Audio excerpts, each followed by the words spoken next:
Hello नमस्कार दोस्तों। इसमें हम एशिया कॉन्टिनेंट के बारे में खूब विस्तार से एक आध घंटे में पढ़ाई करेंगे और जो बेसिक बातें हो सकती हैं एशियन कॉन्टिनेंट के बारे में उसको हम सारा देखेंगे। यह सब मैप सामने खुला हुआ है, तो अगर आप इसका फ़ायदा उठाना चाहते हैं तो आप भी मैप सामने रखें या फिर नोटबुक में सारी बातें नोट करते जाएं जो हम बताएंगे। पहले हम देखेंगे पॉलिटिकल मैप, कौन सा देश कहाँ पर है। उसके बाद हम देखेंगे फिजिकल मैप, कौन से पर्वत, कौन सी नदियाँ या कौन से अन्य खाड़ी, वाटर बॉडी कहाँ पर है, ये सारा कुछ हम देखेंगे। तो ये है पॉलिटिकल मैप, यहाँ पे दिख रहा है। पॉलिटिकल मैप मीन्स होता है कि ऐसा मैप जिसमें हम बहुत सारे देशों के नक्शे हम देख सकते हैं, यानी जिसमें बॉर्डर दिखाई पड़ता है। जैसे यहाँ पर देखिए, ये इंडिया है, ये नेपाल है, भूटान है। तो अलग अलग देशों के जो बॉर्डर दिखाई पड़ते हैं जिस मैप में, उसे कहा जाता है पॉलिटिकल मैप। और जिस मैप में खाली फिजिकल चीज़ें दिखाई पड़ती हैं, जैसे कि नदी, पहाड़, पठार, झरना, नदियाँ, ये सब जो है उसको कहा जाता है फिजिकल मैप। तो एशिया का पहले हम देखेंगे क्या, पॉलिटिकल मैप, कि कौन सी कंट्री कहाँ पर है। तो वो मिलेगा, ये फिजिकल मैप ज़्यादा लग रहा है।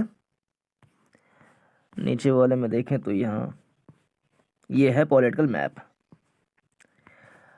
तो पहले हम देखें बेसिक बात, अगर एशिया कॉन्टिनेंट को हम देखें तो यहाँ से जाता है 23.23 डिग्री उत्तरी अक्षांश, यहाँ से जाता है तो पता होगा।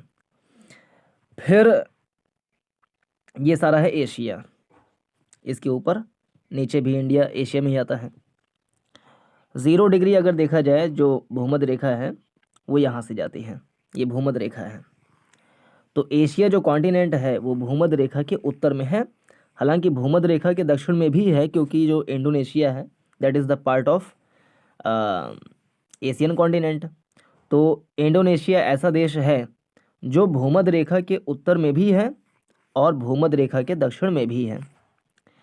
तो मोटी मोटा पूरा जो एशिया है वो पड़ता है 0 डिग्री उत्तरी अक्षांश के, मतलब 0 डिग्री जो भूमध्य रेखा है उसके उत्तर में पड़ता है। हालांकि 0 डिग्री के दक्षिण में भी पड़ता है इंडोनेशिया का थोड़ा सा पार्ट।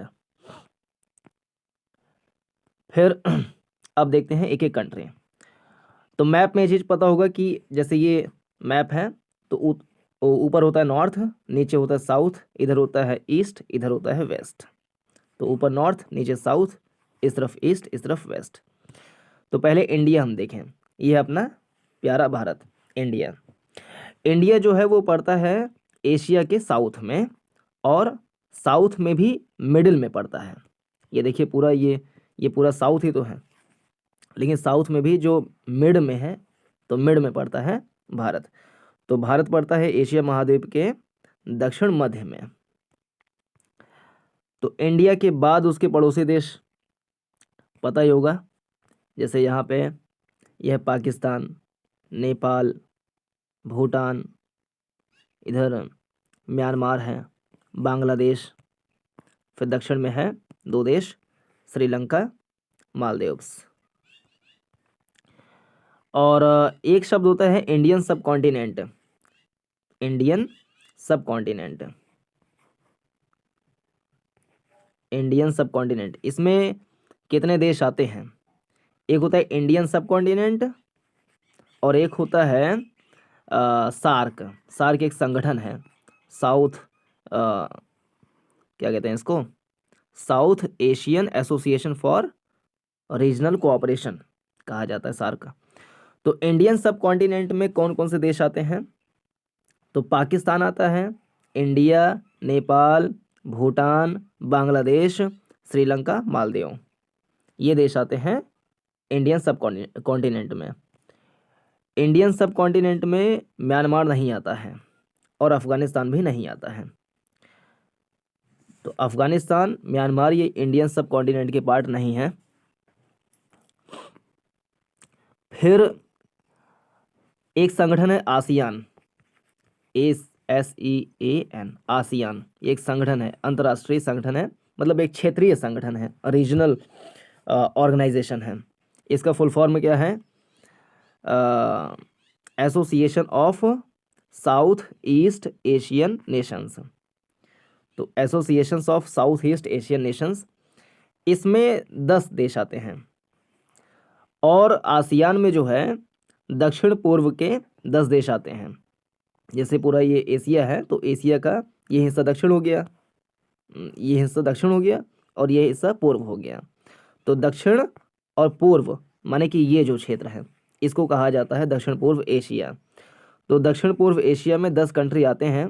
इन्हीं 10 देशों को मिला करके एक संगठन बनाया गया है जिसका नाम है आसियान।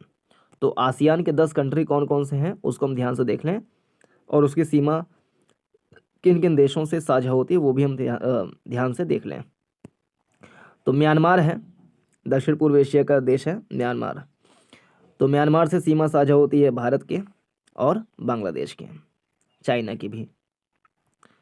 तो म्यांमार, लाओस, वियतनाम है ना, लाओस ये है, ये जो छोटा सा ये है लाओस, और जो ये लंबा सा ये है, ये लंबा सा ये है वियतनाम। तो म्यांमार, लाओस, वियतनाम, मतलब ये तो राजधानी है वियंतियन है, हनोई इसकी राजधानी है, वियतनाम यहाँ का देश है। तो फिर से देखें 10 देश, एक है म्यांमार, फिर लाओस, थाईलैंड, कंबोडिया, वियतनाम। तो 5 देश हो गए यहाँ पर। तो Myanmar, Laos, Thailand, Vietnam, Cambodia. Myanmar, Laos, Thailand, Vietnam, Cambodia. Myanmar, Laos, Thailand, Vietnam, Cambodia. फिर यहाँ पे देखें तो एक देश है मलेशिया, इसकी राजधानी है कुआलालंपुर। तो मलेशिया जो है वो यहाँ तो पड़ता ही है। ये जो बड़ा सा आइलैंड है, इस पूरे आइलैंड को मिला करके कहा जाता है बोर्नियो आइलैंड। तो बोर्नियो आइलैंड पर 2 देश, 2 क्या 3 देश हैं। एक तो मलेशिया है, एक देश है ब्रुनेई जिसकी राजधानी है बंदरसेरी बागवान, और इसी बोर्नियो आइलैंड पर पड़ता है इंडोनेशिया भी। तो ये एक ऐसा आइलैंड है, बड़ा सा द्वीप है जिसमें 3 देश बटे हुए हैं। एक तो मलेशिया यहाँ पर है, मलेशिया यहाँ भी है। दूसरा इंडोनेशिया यहाँ पे है, बड़ा सा ये सारा इंडोनेशिया है, और इंडोनेशिया ये भी है। और एक छोटा सा नन्हा सा देश है जिसका नाम है ब्रुनेई। तो बोर्नियो आइलैंड पर 3 देश बसे हैं, मलेशिया, ब्रुनेई और इंडोनेशिया। फिर एक छोटा सा देश है सिंगापुर, यहाँ पर दिख रहा होगा, इसको जूम करें तो नन्हा से एक आइलैंड कंट्री है, ये द्वीप वाला देश है जिसका नाम है सिंगापुर। फिर ये इंडोनेशिया भी आता है दक्षिण पूर्व एशियन नेशंस में, ये सारा सारा ये भी मिला करके ये पड़ता है इंडोनेशिया। इसमें कई सारे आइलैंड हैं, 17,000 आइलैंड आते हैं इंडोनेशिया में, जो कि विश्व में सबसे ज़्यादा आइलैंड इसी देश के पास हैं।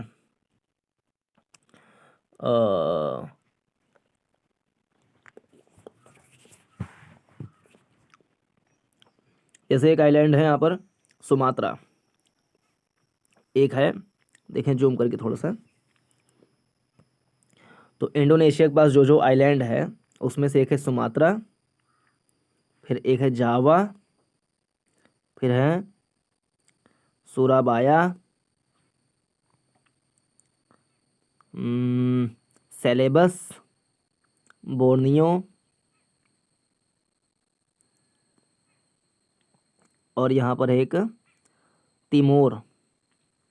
ये एक आइलैंड है जिसमें 2 देश हैं, पीला वाला इंडोनेशिया है और जो ग्रीन वाला है इसका नाम है तिमोर लेस्टे। तिमोर लेस्टे एक देश है जिसकी राजधानी है दिल्ली, दिल्ली, दिल्ली जैसा दिल्ली। तो तिमोर लेस्टे जो है ये भी आता है मतलब उसी आइलैंड पर। तो ये हो गया। तो एशिया कॉन्टिनेंट में एक संगठन हमने देखा जिसका नाम है सार्क। सार्क में आते हैं 8 देश। कौन कौन से हैं?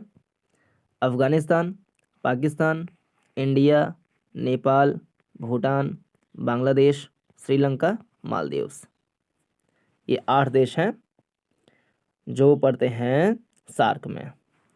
फिर एक संगठन है आसियान, जो कि दक्षिण पूर्व एशिया के संगठन है जिसमें 10 देश आते हैं। वो 10 देश कौन कौन से हैं? तो Myanmar, Laos, Thailand, Vietnam, Cambodia, Malaysia, Indonesia, Singapore, Brunei और फिलीपींस। ये सारे कंट्री हैं, 10 कंट्री हो गए। Myanmar 1, Laos 2, Thailand 3, Cambodia 4, Vietnam 5, Malaysia 6, Indonesia 7, Singapore 8, Brunei 9, Philippines 10। तो ये 10 कंट्री को मिला करके कहा जाता है। ये किस दिशा में है? ये दक्षिण पूर्व दिशा में है। तो दक्षिण पूर्व दिशा में स्थित 10 देशों के क्षेत्रीय संगठन, रीजनल ऑर्गेनाइजेशन को कहा जाता है आसियान। और 8 देशों के क्षेत्रीय संगठन को कहा जाता है सार्क। तो ये हो गया सार्क और ये हो गया आसियान। तो 2 संगठन हो गए कंप्लीट। फिर देखें तो एक बड़ा सा देश है जिसका नाम है चाइना। तो चाइना बहुत बड़ा देश है ये। इसकी सीमा जो है बहुत सारे देशों से साझा होती हैं। चाइना के पड़ोसी देश अगर देखें तो उत्तर में रूस है, उत्तर में मंगोलिया है, इधर देखें तो नॉर्थ कोरिया, साउथ कोरिया, फिर कजाकिस्तान, किर्गिस्तान, ताजिकिस्तान, अफ़गानिस्तान भी थोड़ा सा सीमा साझा करता है, यहाँ पे छोटा दिख रहा होगा। Pakistan, India, Nepal, Bhutan, Myanmar. और यहाँ पे अगर देखें तो म्यांमार सीमा साझा करता है चाइना से, लाओस भी करता है, वियतनाम भी करता है। तो कंट्री अगर गिन लें हम कितने देश सीमा साझा करते हैं चाइना से, तो रूस, उत्तर में रूस एक है, 1, Mongolia 2, north Korea 3, south Korea 4, Kazakhstan 5, Kyrgyzstan 6, Tajikistan 7, Afghanistan 8, Pakistan 9, India 10, Nepal 11, Bhutan 12, Myanmar 13, Laos 14, Vietnam 15। तो कम से कम 15 देश सीमा साझा करते हैं चाइना से। सारा देश याद हो गया होगा। पहला है रशिया, या यहाँ से देखें north Korea, South Korea, Russia, Mongolia, यहाँ पे Kazakhstan, Kyrgyzstan, Tajikistan, Afghanistan, Pakistan, India, Nepal, Bhutan, Myanmar, Myanmar के बाद है लाओस, फिर है वियतनाम। ये इतने देश हैं जो कि सीमा साझा करते हैं, स्थलीय सीमा साझा करते हैं ये सारे। तो North Korea, South Korea, Russia, Mongolia, Kazakhstan, Kyrgyzstan, Tajikistan, Afghanistan, Pakistan, India, Nepal, Bhutan, M से म्यांमार, एल से लाओस, वी से वियतनाम। तो ये तो हैं जो स्थलीय सीमा साझा करते हैं चाइना के साथ में। लेकिन कुछ देश हैं जो चाइना के साथ में जलीय सीमा भी साझा करते हैं, जैसे कि साउथ कोरिया। देखिए साउथ कोरिया ये स्थलीय सीमा साझा नहीं कर रहा है चाइना के साथ में, साउथ कोरिया जलीय सीमा साझा कर रहा है। जैसे यहाँ का जल ये है, तो इस जल का एक सीमा होगा कि आधा पानी चाइना का और आधा पानी साउथ कोरिया का। तो जो सीमा जल पर बनाई जाती है काल्पनिक रेखा होती है, ऐसे खंभा गाड़ के सीमा नहीं बनाया जाता, एक काल्पनिक रेखा होती है, तो इसे कहा जाता है जलीय सीमा। यानी कि जल के अंदर में जो बॉर्डर बनाया गया है कि इस पानी के इधर मैं हूँ, इस पानी के उधर तुम हो, उसे कहा जाता है जलीय सीमा, यानी कि मैरीटाइम बॉर्डर। तो साउथ कोरिया जो है वो असली सीमा साझा नहीं करता है, बल्कि जलीय सीमा साझा करता है। फिर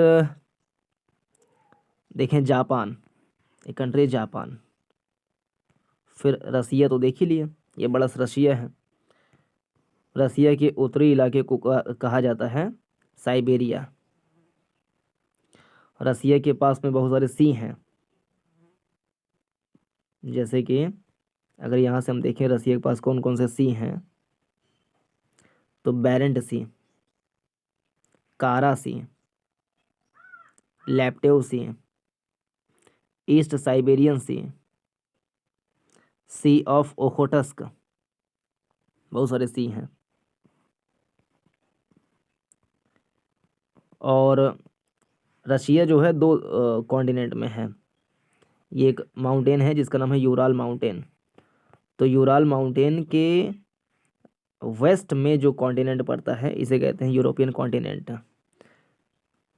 तो यूरोपियन कॉन्टिनेंट में भी रसिया पड़ता है।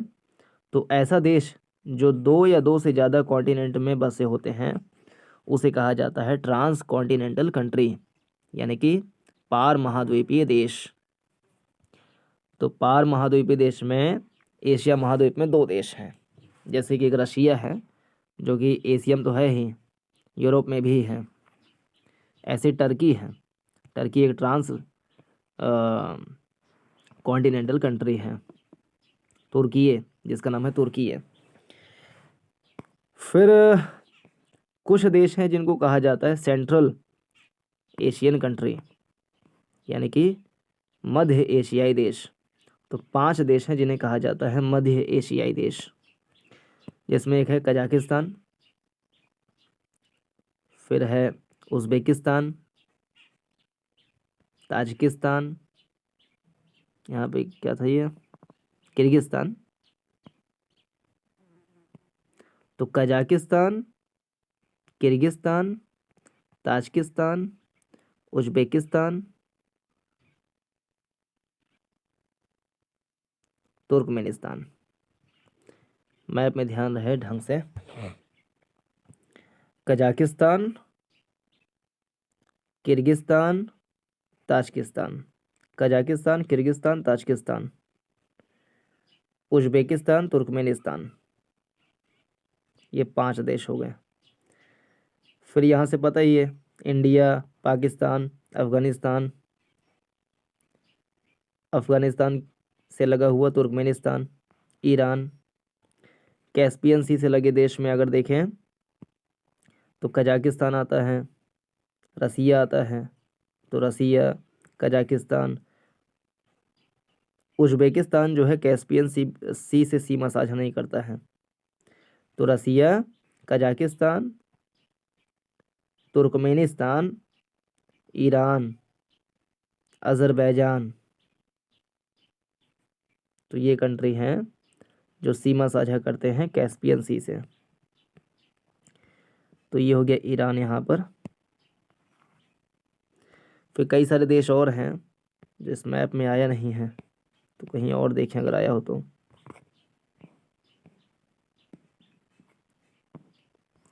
तो कैस्पियन सी से कौन कौन से देश सीमा साझा करते हैं? एक है कजाकिस्तान, यहाँ दिख रहा है। फिर नीचे देखें तो तुर्कमेनिस्तान, ईरान,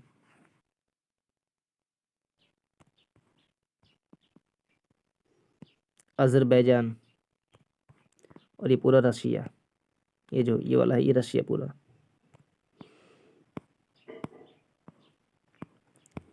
और कंट्री जो इराक है, तुर्की है, वो सारा इसमें आया नहीं है, तो उसको हम देखेंगे किसी दूसरे वीडियो में। देखिए यहाँ पर देखिए कुछ कुछ, ये है रशिया, जॉर्जिया।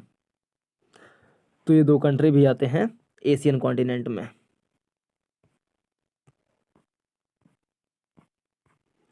तो बाकी सारा और हम फ़ोटो निकाल के उसको बनाएंगे नेक्स्ट वीडियो में।